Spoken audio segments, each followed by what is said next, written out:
Chers amis abonnés, bonjour, ravi de vous retrouver pour vous commenter la prochaine pleine lune qui sera en réalité une éclipse lunaire totale. Elle aura lieu le 7 septembre 2025, bien sûr. Alors, qu'est-ce que c'est qu'une éclipse lunaire totale? Eh bien, c'est quand il y a un alignement parfait entre la Lune, la Terre et le Soleil. C'est-à-dire que ça correspond à une pleine lune, mais durant un moment, la Lune va passer dans l'ombre de la Terre, ce qui fait qu'elle va changer de couleur.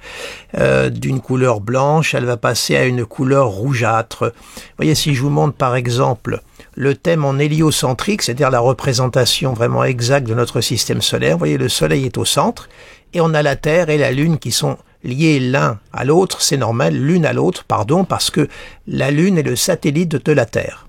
Alors, donc, on a donc cette éclipse lunaire totale. Alors, pour bien vous faire comprendre le phénomène, je vais vous présenter un petit document qui va vous permettre de mieux comprendre ce phénomène céleste. Voilà, il est ici.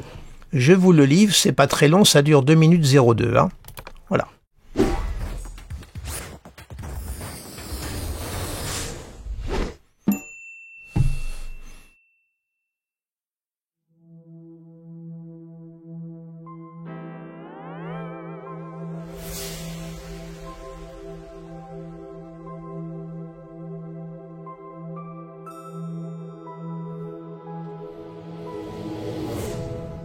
Coucou, Tom! Tu t'es levé pour observer la pleine lune?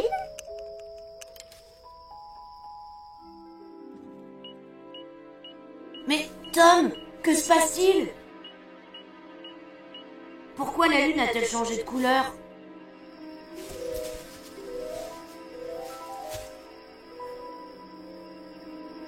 Oh, c'est incroyable! Monsieur l'astronome! Monsieur l'astronome! Vous avez vu? Tom a comme un petit problème sur la Terre. C'était la pleine lune, elle est devenue rouge et sombre, puis elle est redevenue à nouveau comme avant. C'est ça qu'on appelle une éclipse de lune? Salut, petite étoile! On peut observer une éclipse de lune de nuit pendant la pleine lune, lorsque les centres de la Terre, du Soleil et de la Lune sont bien alignés. Mais cela se produit rarement. Quand Tom s'est levé pour contempler la pleine lune, la lune était encore éclairée par le soleil. Puis la lune est entrée dans l'ombre de la Terre. Elle n'était donc plus éclairée directement par le soleil. Quelques rayons du soleil étaient déviés par l'atmosphère de la Terre. C'est pour ça que la lune a pris cette couleur rougeâtre. C'est impressionnant, une éclipse de lune. N'est-ce pas, Tom?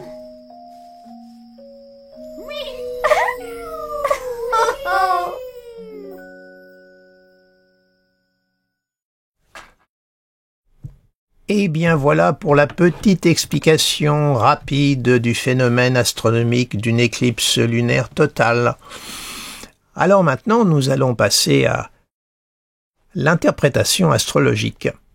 Donc, cette pleine lune, cette éclipse lunaire totale, pour parler correctement, aura lieu dans le signe des Poissons et alignée sur l'axe des nœuds. Vous voyez? Bon. Alors, on a donc cette pleine lune qui va prendre son plein dans le signe des Poissons, le signe de Neptune, signe d'eau. La lune est une planète d'eau, le Poisson par définition est un signe d'eau, et la planète qui lui est attribuée n'est autre que Neptune, le dieu Poséidon, le dieu de la mer. Tout est en parfaite harmonie. On est là dans un domaine, on va dire, aqueux, nous sommes dans l'eau. Alors cette pleine lune, là en Poisson, évidemment, est une pleine lune d'hypersensibilité, d'hyper-émotivité, d'hyper-réceptivité. On est dans l'axe Poisson-Vierge. Hein. N'oubliez jamais de raisonner par axe, surtout au moment d'une pleine lune, c'est une opposition Soleil-Lune. Hein. Donc on a le Soleil qui marque les forces du conscient, nous dirons qui est dans le signe mercurien de la Vierge, signe ô combien rationnel, analytique, hein, très très posé. Et puis on a la Lune qui marque les forces plutôt de l'inconscient, qui est dans le signe neptunien qui marque également ce monde invisible, ce monde de, on pourrait parler de l'inconscient collectif. Bref, on a là une pleine lune qui est très, je dirais, opposée et en même temps qui est très complémentaire. Donc, quel est le message de cette pleine lune? Eh bien, c'est que il ne faudra pas perdre, il ne faut pas perdre le point rationnel, tout en ayant une attirance vers un point de désincarnation, une ouverture sur le grand tout, un besoin peut-être de se laisser aller un petit peu, un besoin de revenir aux choses essentielles, aux choses naturelles, et puis on a donc en face la partie rationnelle, analytique, qui est à l'opposition donc de ces valeurs plutôt intuitives. On a la part rationnelle et la part intuitive.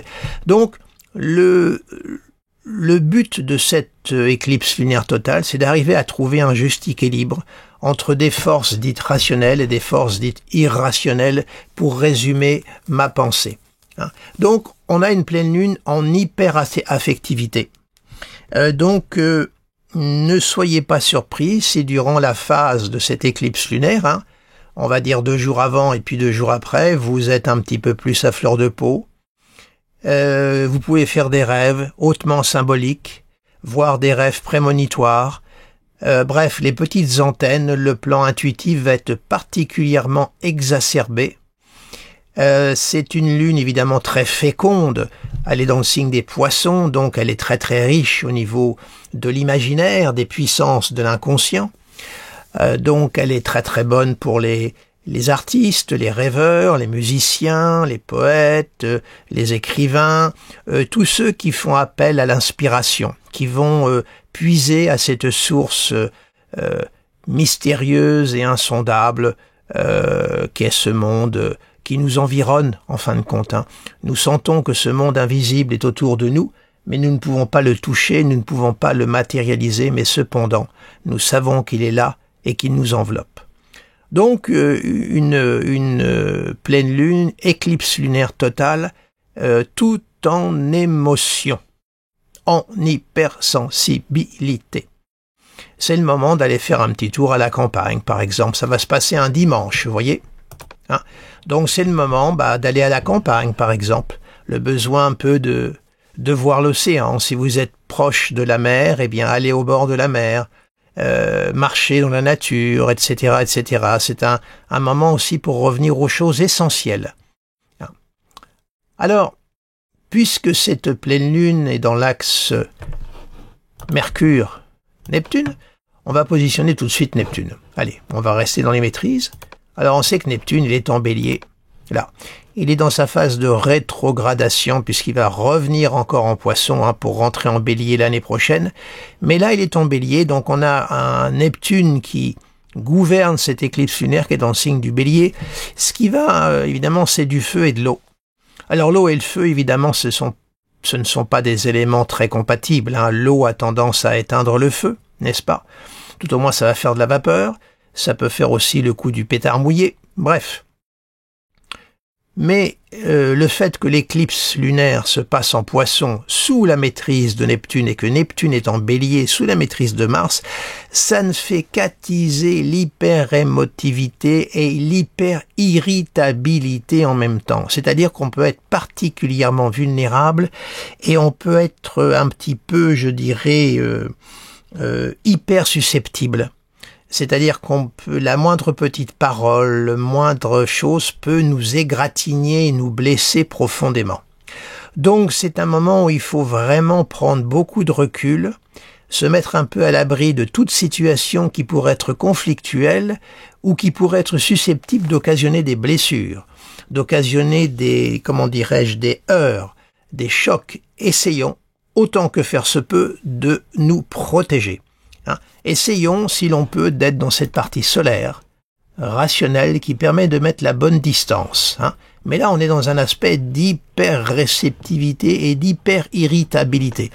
Ça peut rendre un petit peu soupolé. Un peu rapidement, on va très très vite réagir, on va très très vite monter dans les degrés, dans les octaves. Donc, prudence. Évitons tout ce qui peut être susceptible de créer une tension. Alors évidemment, dans les jours qui vont suivre, le lendemain, c'est le vote de confiance pour François Bayrou, et 2 jours plus tard, le 10 septembre, c'est le grand rassemblement Bloquons tout. Alors on voit qu'on est, alors évidemment l'éclipse lunaire le 10 septembre sera terminée, mais nous serons dans la dynamique de cette éclipse lunaire lors du mouvement du 10 septembre. Il ne faut pas toujours raisonner en termes de cycle. Le cycle, ça veut dire ce que ça veut dire, c'est une dynamique qui est en route. Donc on voit qu'on est là dans quelque chose qui peut monter dans les degrés et qui peut effectivement être débordant au point qu'on peut perdre le contrôle. Autant sur le plan individuel que sur le plan collectif s'entend. Alors on va positionner Mercure puisque le Soleil est en Vierge. Mercure, lui, il est en Vierge justement. Oui, on a une conjonction Soleil-Mercure qui s'inscrit dans cette éclipse solaire. Donc là, on a vraiment les forces cartésiennes opposées aux forces, on va dire, irrationnelles de cette éclipse lunaire. Donc il va falloir s'appuyer sur ces forces-là, cartésiennes, intellectuelles, analytiques, pour arriver à faire un contrepoids à ce débordement lunaire, voire onirique. Alors le côté onirique en soi n'a rien de mauvais, au contraire. Le monde onirique a sa propre existence, son propre langage, mais il convient de trouver le juste milieu entre ces énergies qui sont très très très opposées l'une à l'autre. Alors nous allons poursuivre maintenant notre exploration et on va positionner Vénus.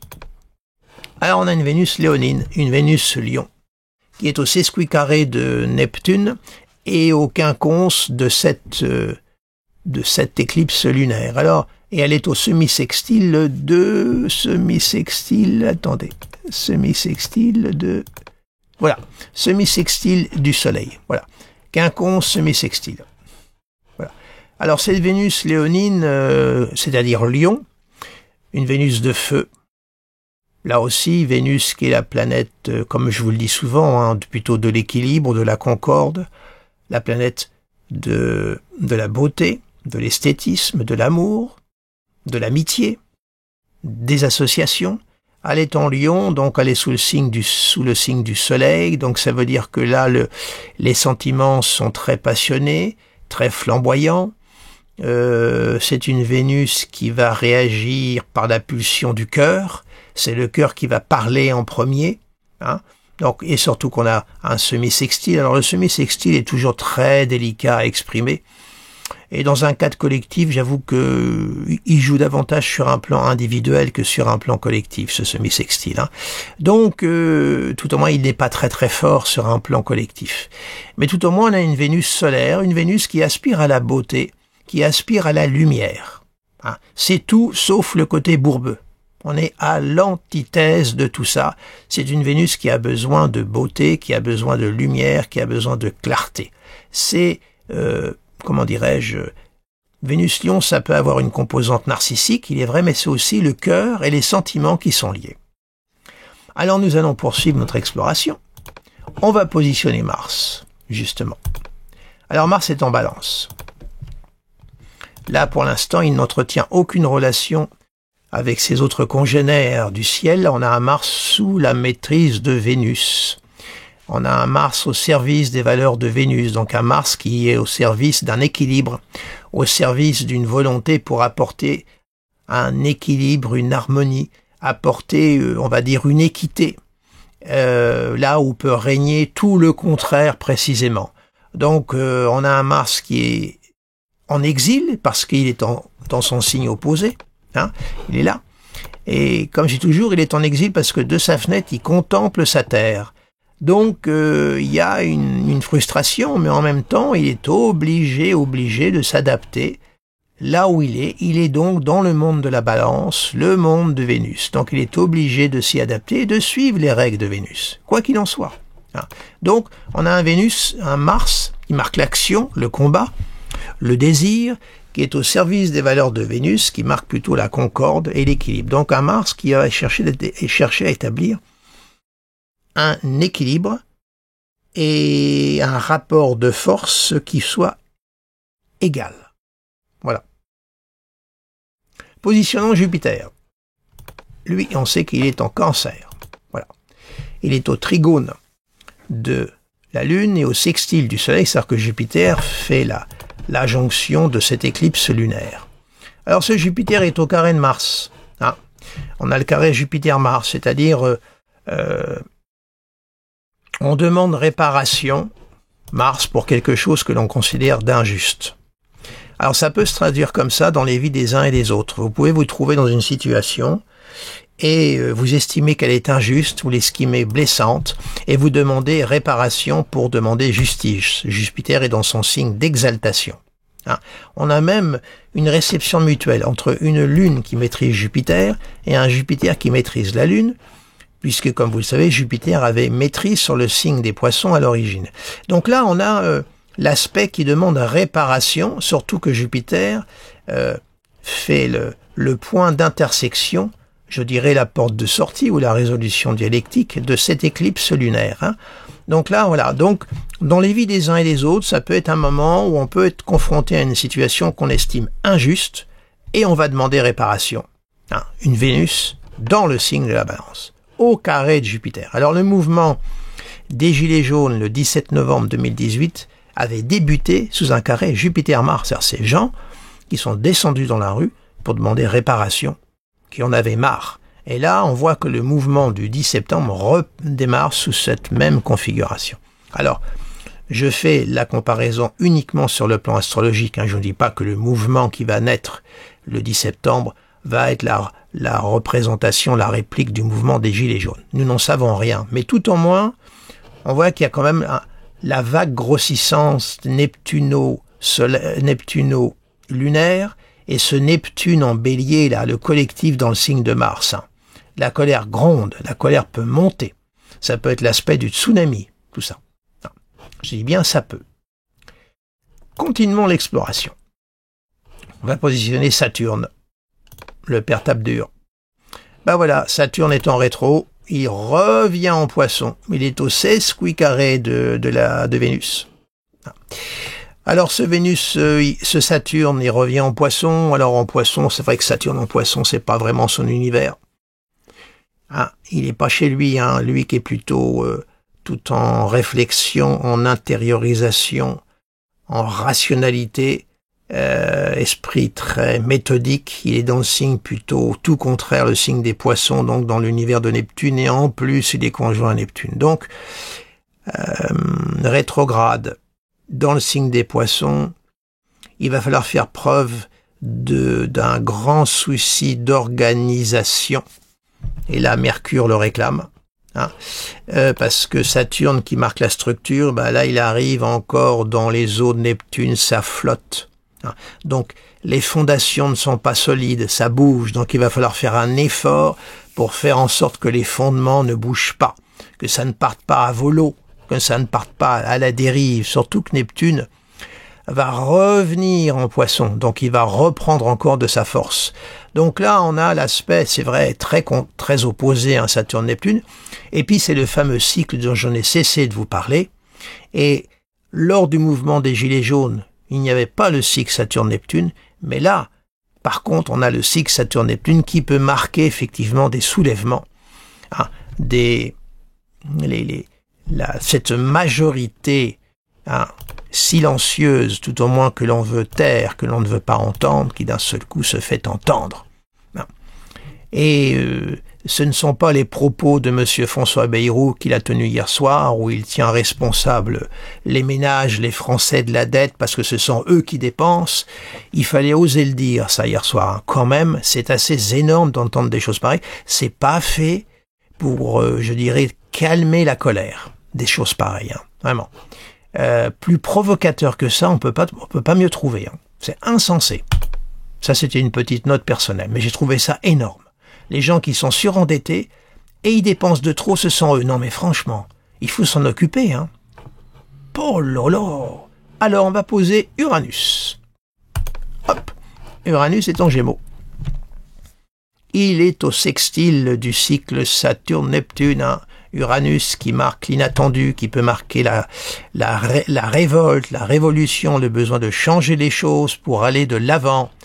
Uranus nous ouvre les portes du futur, et quelquefois pour aller vers le futur, il faut se libérer d'éléments du passé. Bien entendu, il ne faut pas tout mettre dehors, mais il y a des choses dont il faut se libérer.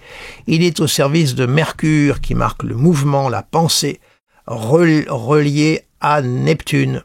On a là l'aspect vraiment l'individualiste et le collectiviste, tout est réuni. L'un est au service de l'autre. C'est intéressant. Hein. L'un sert l'autre. Et on a Saturne qui est aussi dans le sextile. Hein. Combien même Saturne est-il en Poisson, autant les aspects dissociés en thème individuel, il faut en tenir compte, autant en astrologie mondiale, on peut minorer cet aspect-là. On a le cycle Saturne-Neptune qui est au sextile d'Uranus. Donc là, on a un aspect quand même qui touche complètement le collectif. Pluton. Ah, Pluton, lui, est en Verseau et il participe. On a le trigone Uranus-Pluton relayé. On a le double sextile, vous voyez. Et on a cette Jupiter qui aspecte favorablement cette éclipse lunaire. Voilà la totalité du ciel de cette éclipse lunaire totale. Alors, comme vous le voyez, je dirais que les champs d'énergie s'équilibrent à peu près. Hein. Que vous dire? Alors, comme toujours, par rapport à vos propres thèmes, je vous le dis toujours, mais à chaque fois, et je vous le répéterai toujours, plaquez cette figure sur votre propre thème. Voyez dans quelle maison cette éclipse lunaire totale va se faire, parce que ça va être la maison qui va être concernée, qui va être mise en résonance. Et voyez également, voyez l'axe en fin de compte. Ah, voilà. Si ça se passe dans votre maison 11, vous considérez l'axe 5-11 qui va être particulièrement concerné par cette éclipse lunaire jusqu'à la prochaine nouvelle lune. Hein, attention, tout le cycle qu'il faut considérer. Donc vous plaquez ça sur votre thème de naissance, hein, l'intégralité de cette figure en réalité. Mais on a là quand même un ciel assez disputé en termes d'énergie, d'aspect. Vous voyez, on a l'harmonique des planètes lentes reliées. Hein, et au niveau des rapides, on a quand même Jupiter en relation avec cette éclipse. Et ensuite, on a ce Mercure là qui vient participer à cette éclipse lunaire et qui justement demande à ce que l'on fasse preuve de méthode, de recul, de réflexion, de manière à ne pas se laisser totalement submerger par cette puissance irrationnelle et débordante symbolisée par cette éclipse lunaire totale neptunienne. Voilà un petit peu le résumé que je ferai de cette éclipse lunaire. Surtout, vous voyez que le Soleil est au sesquicarré on a ce que j'appelle l'aspect coup près. Vous voyez le Soleil qui est au sesquicarré de Pluton, Pluton qui est au semi-carré de cette éclipse lunaire. Vous voyez, on a là. Alors, on a là Pluton qui est dissonant et on a Jupiter qui est harmonique. Vous voyez, on a deux énergies. Hein, là, le droit et puis Pluton qui peut marquer, comment dirais-je, des pulsions destructrices, des pulsions de mort. Pluton symbolise aussi la plutocratie, l'argent, la finance. On voit qu'il y a une nette opposition, vous voyez là. Cette éclipse, c'est à la fois en dissonance de Pluton et en harmonique de Jupiter. C'est comme s'il y avait un ciel qui demande justice, là. Qui demande vraiment réparation contre ce qu'on considère être des abus et des injustices. Alors, voilà un peu là le climat de ce ciel. Donc, écoutez, pour le vivre au mieux, cette éclipse lunaire, c'est toujours délicat à dire parce que je ne peux pas parler au nom de tous, bien sûr. Mais, écoutez, tout au moins durant la phase de cette éclipse, hein, on va dire, un jour avant et puis 2 jours après, essayez de vous protéger, de vous mettre à l'écart de tout ce qui pourrait vous confronter à des situations violentes, blessantes, agressives ou conflictuelles. Évitez autant que faire se peut, parce que là, il y a un climat quand même d'hyper-réceptivité et d'hyper-réactivité surtout. Voilà. Eh bien, écoutez, je vous remercie de votre attention. Je vais vous souhaiter une agréable semaine, car nous étions donc le lundi 1er septembre. Je vous parle au moment où la Lune est dans sa phase croissante, hein, là actuellement. Nous sommes dans le carré croissant. Et puis, bien écoutez, je vous remercie de votre attention. Mettez-moi un petit pouce, s'il vous plaît. Pour les nouveaux venus, n'hésitez pas à vous abonner à ma chaîne YouTube, également à mon site internet. Et puis, comme je vous le dis toujours, je suis à votre service si vous désirez une consultation, ou si vous avez des questions, des préoccupations. Je suis là pour vous entendre. Vous avez toutes les informations sur mon site internet où je présente les différentes formules de consultation. Sur ce, je vous souhaite une agréable journée et une très belle éclipse lunaire totale. À bientôt.